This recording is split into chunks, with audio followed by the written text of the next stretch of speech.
ನಮಸ್ಕಾರ. GS ಶಿವರುದ್ರಪ್ಪನವರ ಅಸ್ತಮಾನ ಎಂಬ ಕವನ. ಮೆಲ್ಲ ನಿಳಿಯುತ್ತಿದ್ದ ಸಂಜೆಯ ಸೂರ್ಯ ಸುದರ್ಶನ ಚಕ್ರದ ಹಾಗೆ ಪಡುವಣದ ಕಡಲಿಗೆ.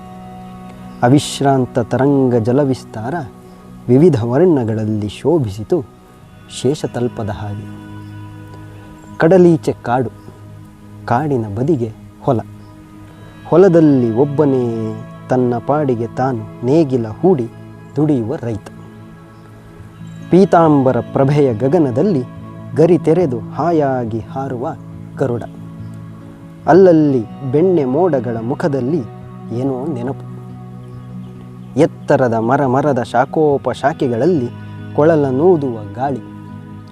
ಈ ನಡುವೆ ನಾಟಕ ಮುಗಿದ ರಂಗಸ್ಥಳದ ನಿಶ್ಶಬ್ದ ಕಾನನದೊಳಗೆ ಹಸಿರ ಹೆಡೆ ಬಿಡಿಸಿದ ಶ್ವತ್ಥ ವೃಕ್ಷದ ಕೆಳಗೆ ಮಂದಹಾಸದ ಮೂರ್ತಿ. ಒಂದು ಕಾಲನ್ನಿನ್ನೊಂದು ಕಾಲಿನ ಮೇಲೆ ನವಿಲು ಗರಿಯಂತಿರಿಸಿ ಮಲಗಿದ ಮೌನ.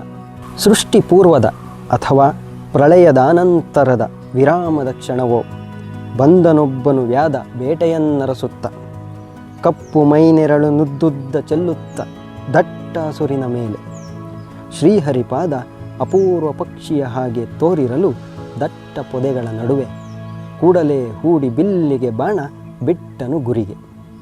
ತಾಗಿದ್ದೇ ತಳ, ಚಿಲ್ಲೆಂದು ಚಿಮ್ಮಿತು ರಕ್ತ, ಕೆಂಪಾಯಿತು ನೀಲಿಯ ಗಗನ. ಹೊಲದಲ್ಲಿ ಗೇಯುತ್ತಿದ್ದ ಆ ರೈತ ಕಂಡನೊಂದದ್ಭುತವ.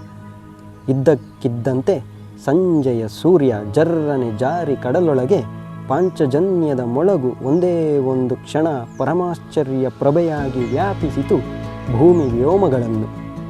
ಬೆರಗಾಗಿ ನೇಗಿಲ ಹೊತ್ತು ನಡೆದನು ರೈತ ಇಡೀ ದಿವಸ ಹರಗಿ ಹದ ಮಾಡಿದ್ದ ಹೊಲದೊಳಗೆ ಬೀಜ ಬಿತ್ತುವ ಬಗ್ಗೆ ಯೋಚಿಸುತ್ತ.